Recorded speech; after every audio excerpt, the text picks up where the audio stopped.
বাংলাদেশ সরকারের মাননীয় প্রধানমন্ত্রী শেখ হাসিনাকে তার মূল্যবান ভাষণ প্রদানের জন্য বিনীত অনুরোধ করছি এবং ভাষণ শেষে জাতীয় মৎস্য সপ্তাহ 2024-এর শুভ উদ্বোধন ঘোষণা করার জন্য তাকে সবিনয় অনুরোধ জানাচ্ছি। Ladies and gentlemen, I humbly request the chief guest of today's program, Honorable Prime Minister, Government of the People's Republic of Bangladesh, Sheikh Hasina MP, to deliver her valuable speech.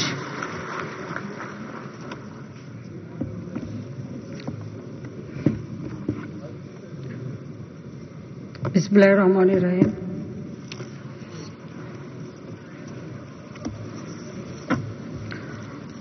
আজকের অনুষ্ঠানের সভাপতি, সহকর্মীবৃন্দ, মৎস্যজীবী, মৎস্য চাষী, মৎস্য খাতের উদ্যোক্তা এবং উপস্থিত সুধী মণ্ডলী, আসসালামু আলাইকুম, শুভ সকাল। জাতীয় মৎস্য সপ্তাহ 2024 আয়োজিত এই অনুষ্ঠানে আপনারা যারা উপস্থিত রয়েছেন বা সারা বাংলাদেশে আমাদের যারা মৎস্যজীবী এবং মৎস্য উৎপাদনকারী সহ এই মৎস্য উন্নয়নের সঙ্গে যারা সম্পৃক্ত, তাদের সকলকে আমি আমার আন্তরিক শুভেচ্ছা জানাচ্ছি। সেই সাথে এই মৎস্য খাতে বিশেষ অবদান রাখার জন্য যারা পুরস্কার পেয়েছেন তাদেরকে আমার আন্তরিক অভিনন্দন জানাচ্ছি।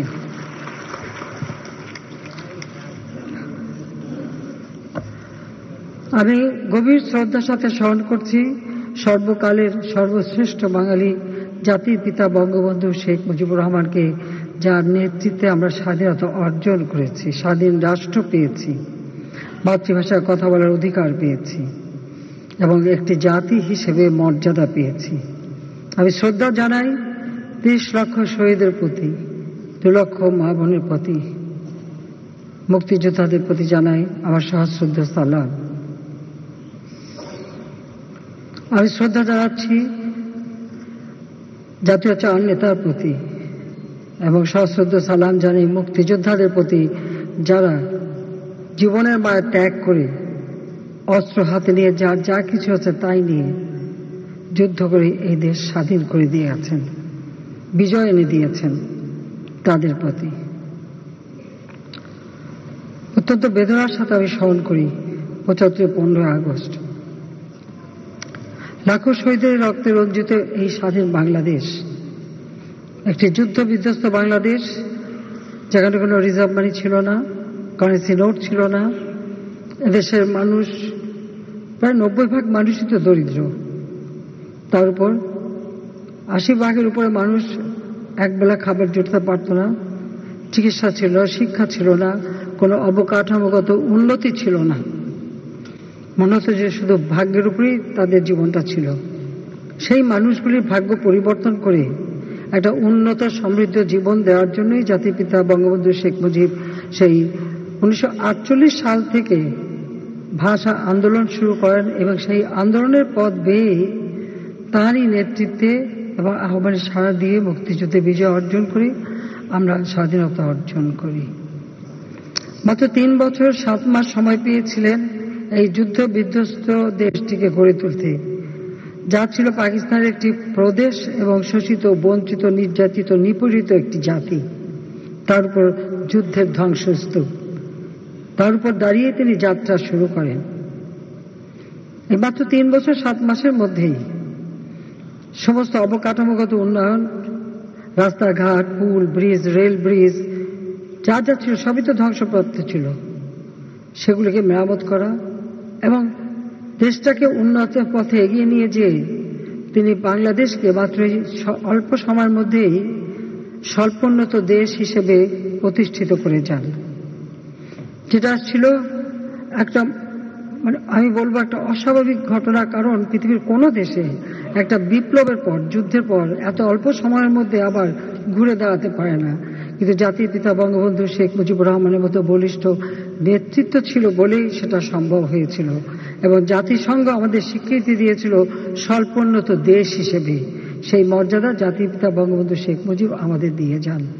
যখন তিনি আর্থসামাজিক উন্নয়নে বাংলাদেশকে এগিয়ে দিয়ে যাবার জন্য কর্মসূচি দিলেন, ঠিক সেই মুহূর্তে 1975 সালে 15ই আগস্ট, যে দিনটি বাংলাদেশের মানুষের জন্য সবচেয়ে অন্ধকার একটি দিন, সেই দিন ঘাতকের নির্মম বুলেটে হারালাম আমরা জাতির পিতা বঙ্গবন্ধু শেখ মুজিবুর রহমান। সেই সাথে আমার মা বেগম ফজিলাতুন্নেসা মুজিবকে হত্যা করলো আমার ছোট 3 ভাই, মুক্তিযোদ্ধা ক্যাপ্টেন শেখ কামাল, মুক্তিযোদ্ধা লেফটেন্যান্ট শেখ জামাল এবং আমার ছোট্ট ভাইটি, যার বয়স ছিল মাত্র 10 বছরের। ঘাতকের দল তাদেরকেও নির্মমভাবে হত্যা করল। কামাল জামালের নবপরিণীত বধূ, মাত্র বলতে গেলে 1 মাস আগেই তাদের বিয়ে হয়েছিল। 14ই জুলাই কামালের বিয়ে হয়, 17ই জুলাই জামালের বিয়ে হয়। সেই নববধূ যাদের হাতে মেহেদির রং তখনও মোছেনি, কিন্তু তাদের বুকে তাজা রক্তে সেই মেহেদির রং ঢেকে যায়, তাদেরকেও নির্মমভাবে হত্যা করে। আমার একমাত্র চাচা শেখ আবু নাসের, তিনি পঙ্গু ছিলেন, তিনি মুক্তিযোদ্ধা ছিলেন, তাকেও নির্মমভাবে হত্যা করে। রাষ্ট্রপতির মিলিটারি সেক্রেটারি জামিল উদ্দিন আহমেদ ছুটে এসেছিলেন, ঘাতকের দল তাকে হত্যা করে। পুলিশ অফিসার সিদ্দিকুর রহমান নিজের মা ত্যাগ করে যে বাধা দিতে চেয়েছিল ঘাতকদের, তাকে হত্যা করে। ঘাতকের দল কিন্তু ওই একটি জায়গায় থেমে থাকেনি, ওই একই সাথে আমার মেজ ফুপুর বাড়ি আক্রমণ করে। যুবনেতা শেখ ফজলুল হক মনি, তিনি বাংলা বাণীর সম্পাদক ছিলেন, মুক্তিযোদ্ধা ছিলেন। বাংলাদেশের প্রতিটি অর্জনে ছাত্র সমাজের পক্ষ থেকে সংগ্রাম করেছেন, আন্দোলন করেছেন এবং তিনি মুক্তিযোদ্ধা ছিলেন, তাকেও নির্মমভাবে হত্যা করে। যখন ঘাতকের দল তাকে হত্যা করতে, যার অন্তঃসত্ত্বা স্ত্রী ছুটে এসেছিল, ওই একই সাথে সেই আর্যমণিকেও হত্যা করে। শেখ ফজলুল হক মনি এবং আর্যমণির 2টি অবুঝ বাচ্চা, মায়ের আর বাবার রক্তাক্ত সেই দেহের কাছে বাবা মা বলে চিৎকার করে কাঁদে। একই দিনে আমার সেজু ফুপুর বাড়ি আক্রমণ করে আব্দুর রাব সানিয়াবাদ, যিনি কৃষিমন্ত্রী ছিলেন। আজ আমাদের কৃষি বিষয়ে তার যথেষ্ট অবদান রয়েছে। তিনিও একজন মুক্তিযোদ্ধা সংগঠক। ঘাতকের দল তাকে হত্যা করে। তার 10 বছরের ছেলে আরিফ, 13 বছরের মেয়ে বেবি, তার 4 বছরের নাতি সুকান্ত, ভ্রাতুষ্পুত্র, সাংবাদিক, মুক্তিযোদ্ধা এবং ভাগ্নে সহ সেখানেও নির্মমভাবে হত্যাযজ্ঞ চালায়। গুলির আঘাতে আমার ফুপু আহত ছিল। আমার ফুপুতো 2 বোন, 1 ভাই, তারাও গুলির আঘাতে আহত এবং বাড়িতে আরো কাজের লোকজন অনেকেই মৃত্যুবরণ করে। 15 আগস্ট ওই 32 নম্বর বাড়ি আক্রমণ করতে যেয়ে ঘাতকের দল যে গোলা ছুঁড়েছিল, তাতে মোহাম্মদপুরে কয়েকটি বাড়িতে সেই গোলা পড়ে, 32 নম্বর বাড়িতে না পড়ে। আর সেখানে কয়েকজন মানুষ নিহত হয় এবং আহত হয়।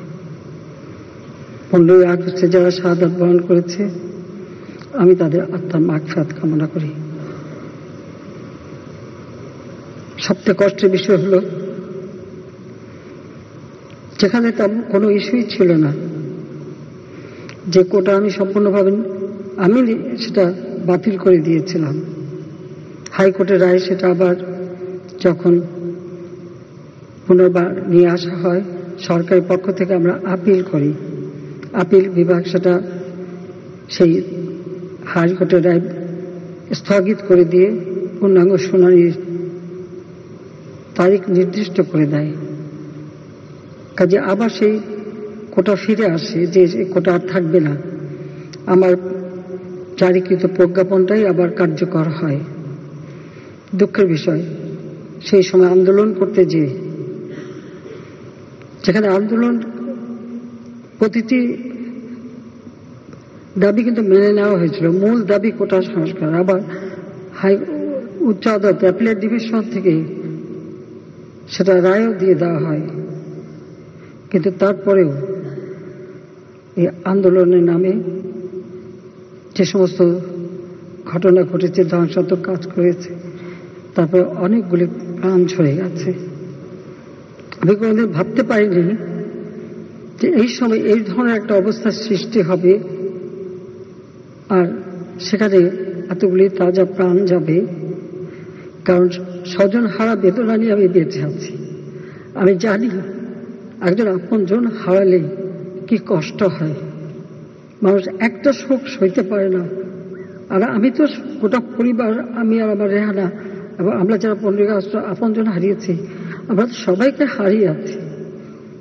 তারপরে তো সে হারাবার বেদনা নিয়ে ফিরে এসেছিলাম বাংলাদেশে, যে বাংলাদেশে তখন আমার বাবার ঘাতকরা ক্ষমতায়, যুদ্ধ অপরাধী যারা আমাদের মা বোনকে ধরে দিয়ে ওই পাকিস্তানি হানাদার বাহিনীর তাদের ক্যাম্পে তুলে দিয়েছে, গণহত্যা চালিয়েছে, অগ্নিসংযোগ করেছে, গ্রামের পর গ্রাম জ্বালিয়ে পুড়ে ছারখার করে দিয়েছে, লুটপাট করেছে।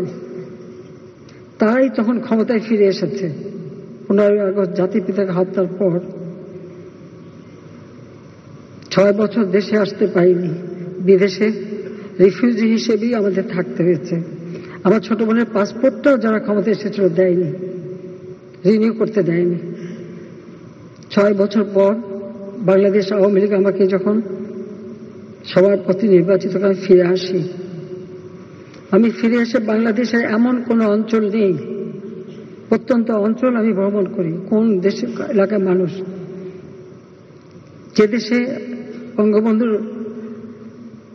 আমলে আমরা প্রবৃদ্ধি 9 ভাগ পর্যন্ত অর্জন করেছিলাম, মাথাপিছু আয় মাত্র $54 থেকে $277 উন্নীত করেছিলাম, সেই দেশ আবার পিছনে পড়েছিল। আবার হাহাকার, দুর্ভিক্ষ প্রতিনিয়ত দেখেছি। তারপরে যখন 21 বছর পর সরকার এসেছি, মন প্রাণ দিয়ে চেষ্টা করেছি বাংলাদেশের মানুষের ভাগ্য পরিবর্তন করতে। প্রথমে খাদ্য নিরাপত্তা, খাদ্য উৎপাদন বৃদ্ধি এবং খাদ্যের স্বয়ংসম্পূর্ণতা অর্জন, সেই সাথে পুষ্টি নিশ্চয়তা দেওয়া এবং শিক্ষা, স্বাস্থ্য, চিকিৎসা মানুষের দোরগোড়ায় পৌঁছে দিয়ে এদেশের মানুষকে একটা উন্নত জীবন দেওয়া। প্রথমবার 5 বছর, দ্বিতীয়বার এসে 2009 জনগণের ভোটে নির্বাচিত হয়েই সরকার এসে এ পর্যন্ত আজকের বাংলাদেশ আমরা উন্নয়নশীল দেশের মর্যাদা পেয়েছি। আজকে সারা বিশ্বে যে বাংলাদেশ এখন মাথা উঁচু করে কথা বলতে পারে, দাঁড়াতে পারে, বিশ্ব সম্মানের সাথে দেখে, সেই বাংলাদেশে আবার রক্ত ঝরবে, আবার এই ধরনের অস্বাভাবিক অবস্থার সৃষ্টি হবে। আর মানুষের সেবা করবার জন্য যে সকল প্রতিষ্ঠান যেখান থেকে মানুষ সেবা পায়, সেই দুর্যোগ মোকাবেলায় বিশ্বে আমরা এখন রোল মডেল, উন্নয়নের রোল মডেল। প্রতিটি প্রতিষ্ঠান অগ্নিসংযোগ, আর সেই সাথে সাথে মানুষের জীবন নেওয়া এবং বিভিন্ন শ্রেণী পেশার আইন শৃঙ্খলা রক্ষাকারী সংস্থা থেকে শুরু করে ছোট শিশুটি। কেন এই রক্ত ঝরা? আজকে যাদের আমরা হারিয়েছি, আমি তাদের আত্মার মাগফিরাত কামনা করি। আর যারা আপনজন হারিয়েছে তাদের প্রতি আমার সহমর্মিতা জানাই। কারণ আমি নিজে দেখেছি, এখনো বহুত, কালকে একটা ছোট শিশুকে পর্যন্ত দেখলাম। এটা অত্যন্ত কষ্টকর। আমি জানি না অপরাধটা কি ছিল আমাদের, যে ইস্যুটা নেই সেটা নিয়েই আন্দোলনের নামে এই ধ্বংসাত্মক কার্যকলাপগুলি, দেশের অর্জনকে নষ্ট করা, আন্তর্জাতিকভাবে বাংলাদেশের ভাবমূর্তি নষ্ট করা, কে কি অর্জন করলো সেটাই আমার প্রশ্ন। আমার কাছে ক্ষমতা তো ভোগের বস্তু না, আমি তো আয়াস আরাম করার জন্য ক্ষমতা আসিনি। আমি দিন রাত অক্লান্ত পরিশ্রম করেছি বাংলাদেশটাকে একটু উন্নত করতে, এবং সেটা আমি সফলভাবে করতে পেরেছি। আজকে বাংলাদেশ বিশ্ব উন্নয়নের রোল মডেল, সেই মর্যাদাটাকে কেন নষ্ট করা হলো, সেটা বিচারের ভার আমি আপনাদের কাছে, দেশবাসীর কাছেই দিচ্ছি। আমি জানি বারবার মৃত্যুর মুখোমুখি হয়েছি। গুলি, বোমা, মিটিংয়ে বোমা পুঁতে রাখা, সরাসরি গুলি, গ্রেনেড হামলা করে মারার চেষ্টা, বহুবার আমাকে এই পরিস্থিতিতে পড়তে হয়েছে 81 সালে বাংলাদেশে আসার পর। আমি তো জীবনে পড়া করিনি। দেশের জন্য কাজ করতে হবে, দেশের মানুষের ভাগ্য পরিবর্তন করতে হবে, দারিদ্র্যের হাত থেকে দেশকে মুক্ত করতে হবে। একটি মানুষও ভূমিহীন, গৃহহীন থাকবে না। তাদের বিনা পয়সা ঘর দিতে হবে, চিকিৎসা সেবা তাদের দোরগোড়ায় পৌঁছে দিয়ে তাদেরকে বিনা পয়সায় চিকিৎসার ব্যবস্থা করে দেওয়া, শিক্ষায় প্রত্যেকটা পরিবারকে সহায়তা, বৃত্তি, উপবৃত্তি দিয়ে সহযোগিতা করা, উচ্চশিক্ষার সুযোগ সৃষ্টি করা, অবকাঠামোগত উন্নয়নে আজকে বাংলাদেশের প্রত্যেকটা মানুষ চলাচলের সুবিধা পেয়েছে, আর্থিক সচ্ছলতা অর্জন করতে পারছে, তার উৎপাদিত পণ্য বাজারজাত করার সুযোগ পাচ্ছে। তো সেই সময় এই ধরনের একটা ঘটনা ঘটিয়ে একদিকে বাংলাদেশের উন্নয়নকে পিছনে ফেলা, আর একদিকে কতগুলি মায়ের কোল খালি করা। যারা স্বজন হারিয়েছে তাদের প্রতি আমার সহমর্মিতা জানাই। আর এই বিষয়ে ইতিমধ্যেই আমরা জুডিশিয়াল কমিটি গঠন করে দিয়েছি, কারণ দাবির অপেক্ষা আমি রাখিনি। আমি তার আগেই জুডিশিয়াল কমিটি করে দিয়ে, এবং আজকে আবার আমি নির্দেশ দিয়েছি, আমরা একজন জজ সাহেবকে দিয়ে করেছিলাম, সেখানে আমি বলেছি আরো 2জন জজ সাহেব দিয়ে, আরো 2জন লোকবল বৃদ্ধি করে দিয়ে, এবং তার তদন্তের পরিধি বাড়ানো। সেই সঙ্গে আমরা জাতিসংঘের কাছে আবেদন করেছি যে আমরা আন্তর্জাতিকভাবে বিভিন্ন সংস্থা আছে, বিশেষ করে বিদেশে, তাদের কাছে আমরা সহযোগিতা চাই যে এই ঘটনার যথাযথ সুষ্ঠু তদন্ত এবং যারা এর সঙ্গে দোষী তাদের সাজার ব্যবস্থা। কারণ আমি জানি যে আমার কোনো ঘাটতি ছিল না। যারা বসেছিল আমি বারবার আলোচনা, তাদের দাবি মানা, সব থেকে আর যার দাবি মানব কি, যেটা আমি করে দিয়েছি সেটাই তো, এটা তো আমারই করা, ইস্যুটা তো আমারই। আমিও আপিল করা হয়েছে অ্যাপিলেট ডিভিশনে। তারপরে এই যে একটা ঘটনা ঘটিয়ে গোলাপাড়িতে মাছ শিকার করে দেশকে পিছনে টেনে নেওয়ার এই চক্রান্তে যারা জড়িত, সেটা আপনাদের খুঁজে বের করা উচিত।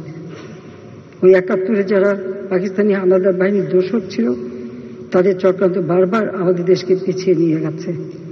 এটা হচ্ছে সবথেকে কষ্টের, সবথেকে দুঃখের। যাক, আমি যেহেতু স্বজন হারিয়েছি, আমি জানি কষ্ট, তাই আমি যারা আপনজন হারিয়েছেন তাদের প্রতিও আমার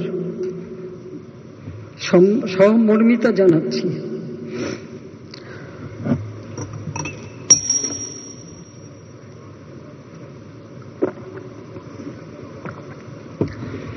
কোন স্থাপনা ধ্বংস করেছে, স্থাপনা যেগুলি ধ্বংস করেছে সেগুলি তো পুনর্গঠন করা যাবে, কিন্তু যে প্রাণগুলি ঝরে গেল সেগুলি তো আমরা ফিরে পাবো না।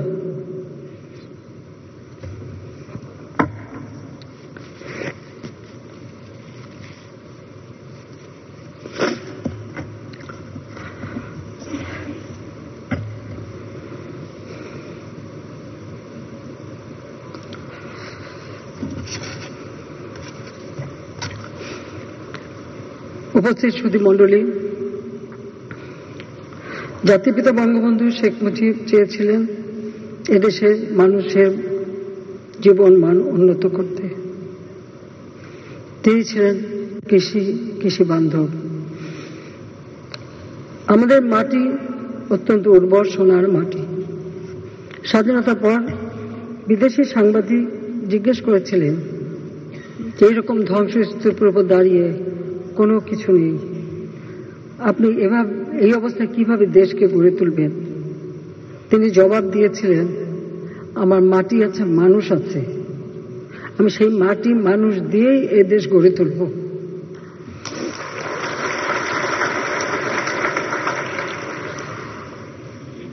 9 মাসের মধ্যে তিনি আমাদের একটি সংবিধান উপহার দিয়েছিলেন, যে সংবিধানে মানুষের সকল মৌলিক অধিকারের কথা সুনিশ্চিত করে বলা আছে।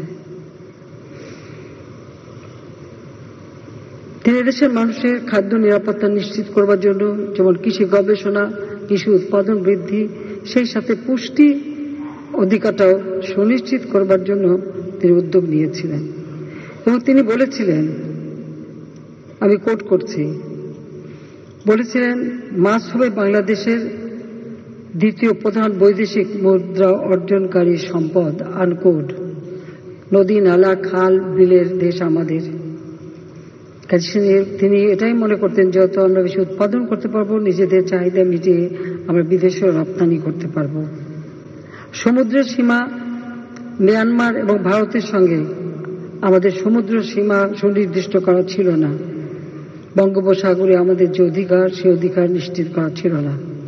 1974 সালে এই সমুদ্র সীমার একটি আইন জাতির পিতা বঙ্গবন্ধু করে দিয়ে যান, যে আইন জাতিসংঘ করেছিল 1982 সালে। জাতির পিতা বঙ্গবন্ধু শেখ মুজিবের যে দূরদৃষ্টি, এটাই প্রমাণিত। দুর্ভাগ্যের বিষয় হল 15 আগস্টের পরে যারা সরকার এসেছিল, তারা কখনোই সেই আইন মোতাবেক আমাদের সমুদ্র সীমায় যে অধিকার আছে, সেই অধিকারের কথা কখনোই স্মরণও করেনি, উল্লেখ করেনি, উদ্যোগও নেয়নি। 96 সালে সরকার আসার পর থেকে আমরা কিছু উদ্যোগ নেই, এবং উদ্যোগ নিয়ে কি কি করণীয় সেটা ঠিক করি। মাত্র 5 বছর, অতি অল্প সময়। তারপরও জাতিসংঘে যে আনক্লজ আছে সেখানে আমরা সই, যাতে সেখান থেকে আমরা সহযোগিতা পাই। এরপর 2001 থেকে 2008 আমরা সরকারি ছিলাম না। 2009 সরকারি আসার পর আমরা আবার উদ্যোগ নিই। 2 প্রতিবেশী দেশ বন্ধুত্বপূর্ণ সম্পর্ক রেখেও আন্তর্জাতিক আদালতে গিয়ে আমরা জয়ী হই এবং সেই বিশাল সমুদ্র সীমা আমরা অর্জন করি।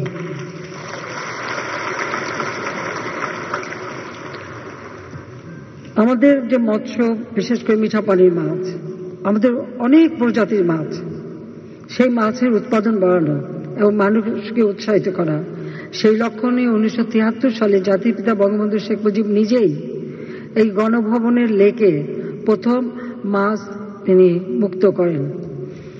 কারণ সেখানে এই যে তিনি প্রথম গণভবনের লেকে মাছ অবমুক্ত করে দেশের মানুষকে আহ্বান করেছিলেন যে যার যেখানে নদী, নালা, খাল, বিল, জলাভূমি, পুকুর যা আছে সবাই মাছ উৎপাদনের জন্য বাড়ায়, যা সব থেকে নিরাপদ, আমিষ এবং পুষ্টি আমাদেরকে দিতে পারে, দেশের মানুষকে দিতে পারে।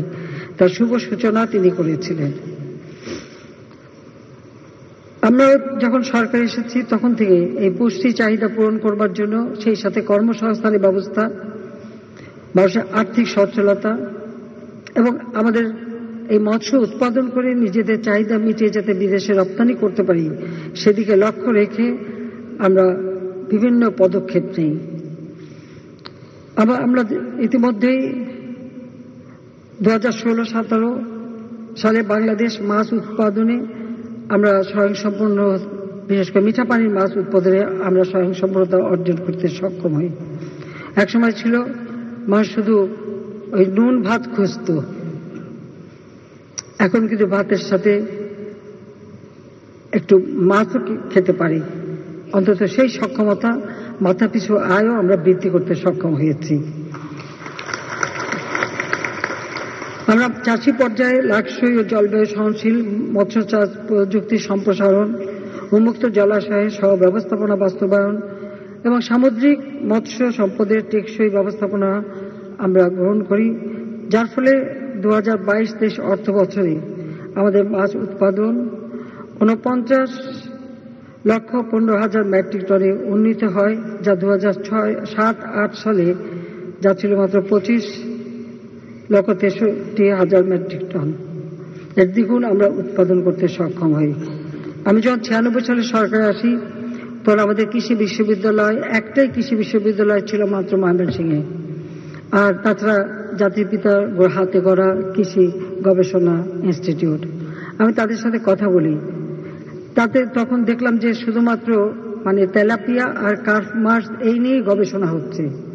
তো আমি বললাম শুধু এই মাছ নিয়ে তো গবেষণা করলে হবে না, আমাদের দেশীয় প্রজাতির মাছ যাতে বৃদ্ধি পায় সেই গবেষণাও আমাদের দরকার। এবং তখন থেকে এই গবেষণার দিকে আমরা বিশেষভাবে গুরুত্ব দিই এবং গবেষণার জন্য কৃষি গবেষণা অর্থাৎ ধান উৎপাদন থেকে শুরু করে তরি তরকারি ফলমূল সবকিছুতে যাতে গবেষণাটা হয় সেদিকে লক্ষ্য রেখে একটা আলাদা বরাদ্দ আমরা দিয়েছি। প্রথমবারই আমি 12 কোটি টাকা দিই, এরপরে 100 কোটি টাকার বাজেটে একটা থোক বরাদ্দ রেখে দিই। একটা হচ্ছে প্রযুক্তি শিক্ষা অর্থাৎ কম্পিউটার শিক্ষা, আর একটা হচ্ছে এই আমাদের কৃষি গবেষণা, সেদিকে আমরা বিশেষ দৃষ্টি দিই এবং যার ফলাফল আমরা পেয়েছি। বাংলাদেশকে প্রথম খাদ্যে স্বয়ংসম্পূর্ণ আমরা করলাম। সবথেকে বেশি ফসল উৎপাদন হলো 1998 সালে বন্যার পরে। আমাদের চাহিদার থেকেও বেশি খাদ্য আমরা উৎপাদন করতে সক্ষম হয়েছিলাম, যার জন্য বাংলাদেশ আন্তর্জাতিক পুরস্কারও পেয়েছিল তখন। এবং আজকে বাংলাদেশ মিঠা পানির মাছ আহরণে বিশ্বের 2য় অবস্থানে আমরা উঠে এসেছি। মিঠা পানির মাছ অর্থাৎ পুকুর, আমাদের নদী নালা, সেখানে যে মাছগুলো উৎপাদন হয় সচরাচর আমরা যে মাছ খেয়ে থাকি সেটা উৎপাদনে সারা বিশ্বে এখন বাংলাদেশ 2য় স্থানে রয়েছে। আমাদের ভৌগোলিক সীমারেখা কিন্তু খুবই কম, তারপরেও আমাদের গবেষণার ফলে আমরা মানুষকে আরো বেশি উদ্বুদ্ধ করতে পেরেছি বলে এটা সম্ভব হয়েছে। তাছাড়া বদ্ধ জলাশয়ে চাষের মাছ উৎপাদনে বাংলাদেশ ধারাবাহিকভাবে 5 বছর বিশ্বে 5ম স্থান ধরে রেখেছে। 5ম স্থান 5 বছর কেন, আমরা তো আরো উপরে উঠতে চাই। কাজে এখানে যারা আমাদের বাচ্চারা আছেন তাদেরকে বলবো যে আপনারা একটু উদ্যোগ নেন, আমরা আরো উপরে উঠতে পারি।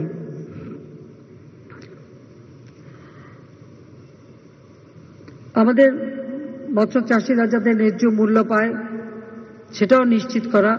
তবে এখন একটা সুবিধা হয়েছে, আগে কেউ মোবাইল ফোন ব্যবহার করতো না। 96 সালে আসার পরই আমি সব ডিজিটাল সিস্টেম করি এবং মোবাইল ফোন সকালে হাতে হাতে তুলে দিই। আর এখন মোবাইল ফোনের মাধ্যমেই কোন বাজারে কত মাছের কি দাম আমাদের মৎস্য চাষিরা সেটা জানতে পারে। বঙ্গবন্ধু স্যাটেলাইট 1 উৎক্ষেপণ করার ফলে সমুদ্রেও যারা মাছ ধরেন তারাও কিন্তু সেখানে বসে যোগাযোগ করতে পারেন এবং বাজারের কি অবস্থা সে খবরটা প্রত্যন্ত অঞ্চল থেকেও নিতে পারেন এবং সমুদ্র থেকেও নিতে পারেন। সেই ব্যবস্থাটাও করে দিয়েছি, যেটা হচ্ছে ডিজিটাল বাংলাদেশ। বর্তমানে আমরা ইলিশ উৎপাদনে প্রথমে আমরা 1 নম্বরে আছি, তেলাপিয়া উৎপাদনে 4র্থ। তাছাড়া আমরা চেষ্টা করে যাচ্ছি আমাদের গ্রামীণ জনগোষ্ঠী যত অনাবাদী জমি আছে এবং যে সমস্ত জলাভূমি হেজে মজে পড়ে আছে সেগুলি পরিষ্কার করে সেখানে মাছ উৎপাদন করা, এবং এতে কিন্তু সুফল পাওয়া যায়। আমি আমার নিজের কথা বলি, আমাদের পূবের বিল এবং দাঁড়িয়ারপুল সেখানে আমাদের কিছু সম্পত্তি রয়েছে। অনেক জমি অনাবাদী পড়েছিল প্রায় 30-40 বছর। আমি উদ্যোগ নিই, আমার বাড়ি আমার খামার, এই যে একটা প্রকল্প আমরা নিয়েছি, সেখানে একটা সমিতিও আমরা করেছি, দাঁড়িয়ারপুল সমিতি। আমি তার উপদেষ্টা হিসেবে আছি। আমি আমার নিজের থেকে 9 বিঘা জমিও দিয়ে দিয়েছি সেখানে, এবং এই অনাবাদী জমিগুলি সমস্ত পরিষ্কার করে আবাদ করা হলো। সেখানে যেমন ধান চাষও হলো, আর যেগুলো উচ্চ জমি সেখানে তরি তরকারি, আর যেখানে জলাভূমিগুলি ছিল সেখানে মাছের চাষ। প্রথমবার আমরা 200 মনের মতো মাছ পাই, 120 মন 10-20 মন এরকম পাওয়া গেছিল। পরবর্তীতে সেখানে প্রায় 394 মন মাছ পাওয়া গিয়েছিল। যারা ওই এলাকার জমির মালিক তাদেরকে ওটা সম্পূর্ণভাবে সমানভাবে ভাগ করে দেওয়া হয়েছে, আর আমাদের যেটুকু ভাগ সেটাও আমাদের পরিবার আমরা পেয়েছি সেইভাবেই। অর্থাৎ এই যে পড়ে থাকা একটা জায়গা, সেখান থেকে যে আমরা বিশাল অঙ্কের একটা উৎপাদন করতে পারি সেটাই কিন্তু আমি দেখাতে চেয়েছি, এবং সেটা অত্যন্ত সফলতা অর্জন করেছি বলে এটাও আমি চাচ্ছি সারা বাংলাদেশে ছড়িয়ে দিতে, যে কিভাবে যৌথভাবে, কারণ ছোটখাটো অল্প অল্প জমি অনেকের আছে, তাদেরকে সবাইকে একসাথে নিয়েই হ্যাঁ, আমি নিজে কিছু সেখানে দিয়েছি, সহযোগিতা করেছি। তো এভাবে যদি আমরা প্রত্যেকটা অনাবাদী জমি চাষ করি, আর যেখানে আমাদের নদী নালা খাল বিল জলাভূমির দেশ, হাওর বাওরের দেশ, যেখানে যদি আমরা নিজেরা স্ব উদ্যোগ নিই, তাহলে আমাদের তো কোনো অভাব থাকার কথাই না, বরং সেগুলি প্রক্রিয়াজাত করে আমরা বিদেশেও রপ্তানি করতে পারি। আমাদের হাওর বাওর অঞ্চল যেমন কিশোরগঞ্জ, নেত্রকোনা, সুনামগঞ্জ, সিলেট, হবিগঞ্জ, এই সমস্ত অঞ্চল, বিশেষ করে সিলেট, নেত্রকোনা, কিশোরগঞ্জ, সুনামগঞ্জ, এই কিশোরগঞ্জ, সুনামগঞ্জ এবং নেত্রকোনায় ইতিমধ্যে আমি মৎস্য অবতরণ কেন্দ্র করে দিয়েছি। আগে ওখানে মৎস্য অবতরণ কেন্দ্র ছিল না, সেই হাওড় অঞ্চলে সেটা আমরা করে দিয়েছি। তাতে মৎস্য চাষিরা তারা কিন্তু লাভবান হচ্ছেন এবং তাদের মাছ উৎপাদন পেশায় রাখতে পারেন, তারপরে তারা ন্যায্য দামে বিক্রি করতে পারেন, সেই সুবিধাটাও আমরা করে দিয়েছি। চিংড়ি মাছ গবেষণার জন্য বাগেরহাটে গবেষণা ইনস্টিটিউট করে দেওয়া হয়েছে, আর চাঁদপুরে আছে ইলিশ গবেষণা ইনস্টিটিউট। আর অন্য মাছের গবেষণা তো হয়, কারণ চিংড়িটা আমরা বিদেশে রপ্তানি করি, কাজে সেটাকে যাতে মানসম্মত হয় এবং সেগুলি পরীক্ষা নিরীক্ষার ব্যবস্থাও আমরা করে দিয়েছি। আমাদের অর্থনীতিতে মাছের যথেষ্ট অবদান রয়েছে, কারণ আমাদের বাজেট 2008 সালে যেখানে 68,000 কোটি টাকা ছিল, এবারে আমরা বাজেট দিয়েছি 7,97,000 কোটি টাকার বাজেট।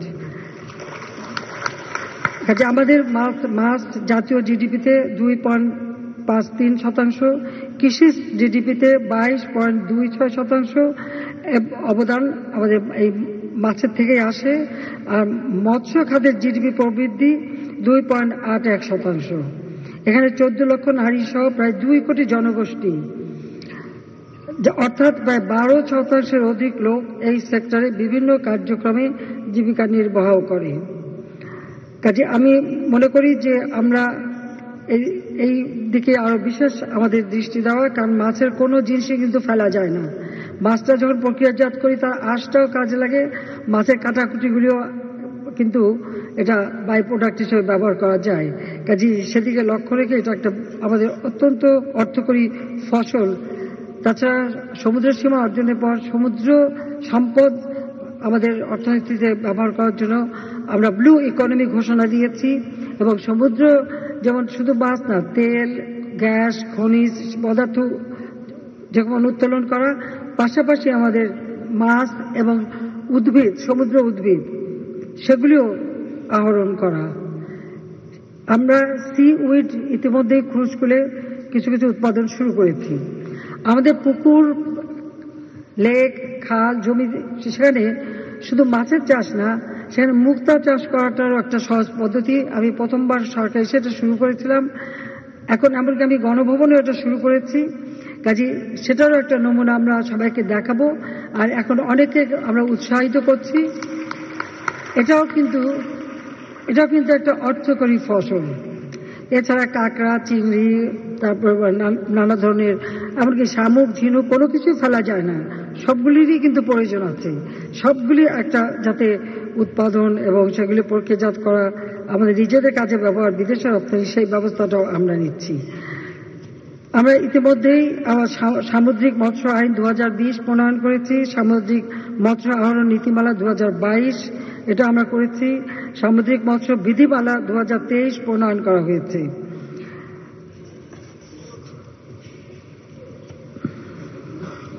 ইতিমধ্যে আমরা আরেকটি প্রকল্প নিয়েছি, যেটা sustainable coastal and marine fisheries প্রকল্প। সেটা বিশ্ব ব্যাংকের কাছে প্রায় 1,868 কোটি টাকা ঋণ দিয়ে আমরা এই প্রকল্প বাস্তবায়ন করে যাচ্ছি। আর আমাদের গভীর সমুদ্রে মৎস্য যেগুলি আহরণ করা, ইতিমধ্যে লং লাইনার আমরা 4 জনকে দিয়েছি। আমি খুব খুশি হলাম, এখানে একজনকে পুরস্কার দেওয়া শুনলাম যে তিনি এই গভীর সমুদ্রে মৎস্য আহরণের জন্য উদ্যোগ নিচ্ছেন। আমাকে সেটা জানালেন, যাকে আমরা পুরস্কার দিলাম। আমি ঠিক নামটা মনে নাই, আছেন তো উনি এখানে আছেন না? একটু দাঁড়ান দেখি। আচ্ছা, তো এটাও খুব আনন্দের বিষয়, কারণ আমি বহুদিন থেকে চেষ্টা করছিলাম যে আমাদের গভীর সমুদ্রে যে মৎস্য আহরণ, আমরা কিন্তু এখনো গভীর সমুদ্রে পৌঁছাতে পারিনি। আমি জাপানের সঙ্গে কথা বলেছি, আমি মালদ্বীপের সাথে কথা বলেছি, শ্রীলঙ্কার সাথে কথা বলছি, যাদের অভিজ্ঞতা আছে।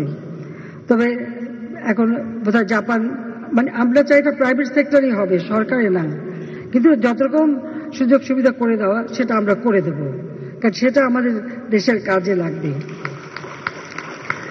আমরা এমনকি আমাদের জলসীমায় কিন্তু টুনাও পাওয়া যায়, আর পেলাজিক মাছ এটা আহরণেরও উদ্যোগ আমরা নিয়েছি। আমাদের ইতিমধ্যে hilsa fisheries management action plan এটাও প্রণয়ন করা হয়েছে, বাস্তবায়ন, জাটকা সংরক্ষণ, ইলিশ প্রজনন এবং সুরক্ষা, এই দিকে আমরা বিশেষ নজর দিয়েছি। ইলিশ সাগরের থেকে চলে আসে, পোনা ছাড়ে, আবার তারা চলে যায়, আবার তারা আসে, কাজে ওই সময়টা তাদের জন্য অভয় আশ্রম দরকার, এবং এটা সব মাছের জন্য একটা অভয় আশ্রম দরকার। সেটার ব্যবস্থাপনা আমরা নিয়েছি বলে আজকে ইলিশ উৎপাদন বেড়েছে, ইলিশের সাইজটাও বড় হচ্ছে। সাথে আমাদের মৎস্য চাষিরা, তাদেরও জন্য কোনো রকম কষ্ট না হয় সে ব্যবস্থাও আমরা নিয়েছি। যে সময়টা মাছ ধরা নিষেধ, সেই সময় আমরা আমাদের জেলেদের জন্য বিশেষ সুবিধা দিয়ে থাকি। আমরা বিনামূল্যে খাদ্য সাহায্য দেই। এই 15 বছরে 6 লক্ষ মেট্রিক টনের মতো খাদ্য সহায়তা দেওয়া হয়েছে। পাশাপাশি তাদেরকে আবার খাঁচায় মাছ চাষ করা সেই প্রশিক্ষণও দেওয়া হয়েছে। কেউ যদি করতে চায় তো ওই সময়টায় খাঁচার ভিতরে মাছ চাষ করে সে কিন্তু না নিজের চাহিদা মেটানো এবং বাজারজাত করতে পারবে, অন্য কোনো কাজ করতে পারবে, সে ব্যবস্থাও করে দিচ্ছি। আগে আমরা এমনি সাধারণ কার্ড দিয়েছিলাম, আজকে আমরা জেলেদের জন্য স্মার্ট কার্ড দিয়ে দিলাম, আপনারা দেখেছেন। কারণ স্মার্ট বাংলাদেশ করব, সবকিছুতে স্মার্ট হওয়া উচিত, তাই এখন আমরা স্মার্ট কার্ড দিয়েছি। কারণ যে সময়টা মা ইলিশ ধরা নিষিদ্ধ থাকে, অন্য মাছ ধরা থাকে, তখন যে তারা যেন কষ্ট না পায় সেদিকে লক্ষ্য রেখে এই ব্যবস্থাটা আমরা নিয়েছি। চিংড়ি মাছ এবং চিংড়ি মাছ উৎপাদন আর তাছাড়া বিদেশে রপ্তানি বা দেশেরও সেটাকে পরীক্ষা করার জন্য আমরা পরীক্ষাগার তৈরি করে দিয়েছি। তাছাড়া ইতিমধ্যে আমাদের দেশীয় পণ্য তার জিআই পণ্য হিসেবে স্বীকৃতি, আমাদের বাগদা চিংড়ি জিআই পণ্য হিসেবে স্বীকৃতি পেয়েছে। আর সেই সাথে সাথে আমাদের প্রায় 52টা দেশে আমরা এখন মাছ এবং মৎস্যজাত পণ্য আমরা রপ্তানি করছি। তবে এই রপ্তানির সাথে ভ্যালু এডেড হওয়া দরকার, অর্থাৎ প্রক্রিয়াজাত করে দিতে পারলে আরো বেশি অর্থ আমরা উপার্জন করতে পারি। পাশাপাশি মাছ কেটে পরিষ্কার পরিচ্ছন্ন করে দিলে পরে, এখন তো ঘরে বাইরে সবাই কাজ করে আর মানুষের মাথা পিছু আয় বেড়েছে, অত কাজের লোকও পাওয়া যায় না, কাজেই একেবারে রান্নার জন্য তৈরি, এভাবে গৃহিণীদের জন্য বেশি সুবিধা হবে। মাছ কাটাকুটা সব তৈরি থাকতে সেটারও ব্যবস্থা নেওয়া হচ্ছে এবং ফ্রোজেন মাছও তৈরি করা হচ্ছে। আস্তে আস্তে এটা শুরু হচ্ছে, তবে বেসরকারি খাত এগিয়ে আসুক, আমি সেটাই চাই। আমরা জাতীয় চিংড়ি নীতিমালা 2014, মৎস্য পরিদর্শন ও মান নিয়ন্ত্রণ আইন 2020 প্রণয়ন ও বাস্তবায়ন করছি এবং আমরা এই খাতকে উৎসাহিত করার জন্য রপ্তানি মূল্যের 10% হারে বিশেষ প্রণোদনা দিচ্ছি। আমরা ইতিমধ্যে ঢাকা, চট্টগ্রাম, খুলনায় 3টা মান নিয়ন্ত্রণ ল্যাব আন্তর্জাতিক মানের সেটা উন্নীত করা হয়েছে এবং ক্ষতিকর রেসিডিউ দূষণ নিয়ন্ত্রণের জন্য জাতীয়ভাবে রেসিডিউ কন্ট্রোল প্ল্যান বাস্তবায়ন করা হচ্ছে, যা দেশের মানুষের জন্য নিরাপদ প্রাণীর আমিষ নিশ্চিত করতে সহায়তা করবে। এবং আমরা মৎস্যজীবী এবং জেলেদের যে প্রাপ্য অধিকার সেটা নিশ্চিত করার ব্যবস্থা নিয়েছি। তাছাড়া প্রাকৃতিক দুর্যোগ, জলদস্যুর আক্রমণ, সুন্দরবন আমাদের গর্ব, রয়্যাল বেঙ্গল টাইগারও আছে, কিন্তু বাঘের থাবায় অনেক সময় মানুষের ক্ষতি হয়। কাজে এখন একটা কথা বলবো যে সুন্দরবনে যে জলদস্যু ছিল বা বনদস্যু ছিল, তারা কিন্তু সারেন্ডার করেছে আমার কাছে এবং আমরা তাদেরকে ভালোভাবে কাজের ব্যবস্থা করে দিয়েছি, জীবন জীবিকার ব্যবস্থা করে দিয়েছি। এখন আর সুন্দরবনে বনদস্যুর উৎপাত নেই। কাজে এই যে যদি কোনো জেলে এই ধরনের কোনো যেমন বাঘ, কুমির বা সাপের কামড়ে মারা যায় বা কোনো ক্ষতি হয়, তার পরিবার যাতে সহযোগিতা পায় সেই ব্যবস্থাটাও আমরা নিয়েছি। আবার যারা বয়োবৃদ্ধ হয়ে যায় তার ব্যবস্থাও আমরা নিয়েছি। সেখানে নিহত জেলে পরিবার বা স্থায়ীভাবে অক্ষম জেলেদের আর্থিক সহায়তা নীতিমালা 2019 প্রণয়ন করা হয়েছে এবং সেই অনুসারে আর্থিক সহায়তা কার্যক্রম আমরা অব্যাহত রেখেছি। আমরা কোনোভাবে যদি কোনো কারণে মাছের উৎপাদন ক্ষতিগ্রস্ত হয় তো মৎস্য চাষিদের আমরা খুব স্বল্প সুদে ঋণ দেই এবং তারা যেন নগদ অর্থ দিয়ে থাকি, তাদের কাজ যাতে তারা করতে পারে সেই ব্যবস্থাটাও আমরা করে দিচ্ছি। কাজে আমি মনে করি যে আমাদের গৃহীত পদক্ষেপ আজকে আমাদের দেশের মানুষের শুধু পুষ্টি চাহিদা পূরণ করবে না, পাশাপাশি তাদের জীবন জীবিকাও উন্নত হবে, আর আমরা রপ্তানি করে বৈদেশিক মুদ্রা অর্জন করে দেশকে আরো সামনের দিকে এগিয়ে নিয়ে যেতে পারবো। আমি এটুকু বলবো যে বাংলাদেশ আজকে এগিয়ে যাচ্ছে, এই ধারাটা যেন অব্যাহত থাকে, সেভাবেই আপনার সকলেরই সহযোগিতা চাই। আর আমাদের সব বিষয়ে উৎপাদন বাড়িয়ে দেশকে আমরা স্বয়ংসম্পূর্ণ করে সারা বিশ্বের দরবারে বাংলাদেশ যেন আত্মমর্যাদা নিয়ে চলতে পারে, তার জন্য সকলের সহযোগিতা কামনা করছি। 41 সালের মধ্যে বাংলাদেশকে স্মার্ট বাংলাদেশ হিসেবে গড়ে তোলার প্রেক্ষিত পরিকল্পনা প্রণয়ন করেছি। তারা ছাড়া জলবায়ু অভিঘাত থেকে বাংলাদেশকে মুক্ত করবার জন্য এবং বাংলাদেশের মানুষের জীবন মান সুরক্ষিত করবার জন্য আমরা ডেল্টা প্ল্যান 2100 সেটাও প্রণয়ন করে সেগুলো আমরা বাস্তবায়ন করে যাচ্ছি। জাতিসংঘ ঘোষিত সাস্টেনেবল ডেভেলপমেন্ট গোল SDG সেটা বাস্তবায়ন যেটা 2030, তারও যে বিষয়গুলি আমাদের সেটার দিকেও আমরা নজর দিয়েছি এবং সেটা আমরা যথাযথভাবে বাস্তবায়ন করে এগিয়ে যাচ্ছি। উন্নয়নশীল দেশ হিসেবে 2026 সালের মধ্যে আমাদের যাত্রা শুরু। বাংলাদেশ আর্থসামাজিকভাবে এই উন্নয়নশীল দেশের মর্যাদা নিয়ে সামনের দিকে এগিয়ে যাক, সেটাই আমরা কামনা করি, যা আমাদের বাংলাদেশকে আরো উন্নত সমৃদ্ধ করবে। একটি পরিবারও ভূমিহীন থাকবে না, গৃহহীন থাকবে না, প্রত্যেকটি মানুষ তার ঠিকানা পাবে। ইতিমধ্যে 58টা জেলা ভূমিহীন গৃহহীন মুক্ত আমরা ঘোষণা করেছি। বাকি যেটুকু আছে ঘর বাড়ি নির্মাণ করা হচ্ছে। 2 কাঠা করে জমি, 2 কামরা বিশিষ্ট একটি বাড়ি, যেখানে একটা স্যানিটারি ল্যাট্রিন, পাকের ঘর, সুপে পানি, বিদ্যুৎ সব ব্যবস্থা থাকছে। বাংলাদেশের প্রত্যন্ত অঞ্চল পর্যন্ত বিদ্যুৎ দিতে সক্ষম হয়েছি এবং আমরা এখন সোলার প্যানেল যাতে আরো বিদ্যুৎ উৎপাদন হয় সেদিকে দৃষ্টি দিচ্ছি, অর্থাৎ রিনিউয়েবল এনার্জি সেটার দিকে দৃষ্টি দিচ্ছি এবং বাংলাদেশের মানুষের জীবন মান আরো উন্নত হোক সেভাবে আমরা কাজ করে যাচ্ছি। আমরা ইনশাআল্লাহ এগিয়ে যাব। আর বাংলাদেশের মানুষের খাদ্য নিরাপত্তার সাথে সাথে পুষ্টি নিরাপত্তা, বিশেষ করে মাছের চাহিদা পূরণ করে আমরা দেশের মানুষকে আরো সুস্বাস্থ্যের অধিকারী হোক, সেটাই আমরা চাই।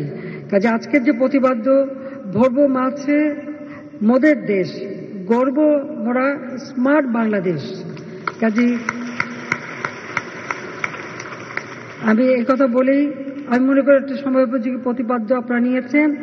আমি জাতীয় মৎস্য সপ্তাহ 2024-এর সার্বিক সাফল্য কামনা করে আমি এর শুভ উদ্বোধন ঘোষণা করছি।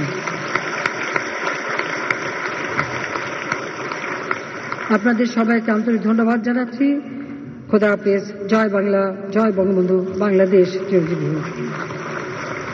মূল্যবান ভাষণ প্রদান